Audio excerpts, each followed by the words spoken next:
നാവിന്റെ അവിടെ ചോര കണ്ടു. അപ്പോഴാണ് പെങ്ങൾ ചോദിക്കുന്നത് ഇതെന്താണ്. അപ്പോൾ നോക്കുമ്പോൾ സിസ്റ്റർ പറഞ്ഞ് നാവിനാണ് ഓപ്പറേഷൻ ചെയ്തത്.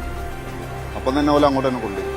കൈക്ക് ചെയ്യേണ്ടത് വിരലിൽ ചെയ്യേണ്ടത് നാവിനാണ് ചെയ്തത്. പിന്നെ കുറച്ച് കഴിഞ്ഞപ്പോൾ ഒരു കൈക്ക് ചെയ്തിട്ട് ഇങ്ങോട്ട് കൊണ്ടുവന്ന് ചെയ്തു. അതാ മാപ്പ് പറഞ്ഞിട്ടാണ് മൂപ്പര് എഴുതി കൊടുത്തതാ. ഇനി ഒരു കുട്ടിക്ക് പ്രശ്നങ്ങൾ വരരുത്.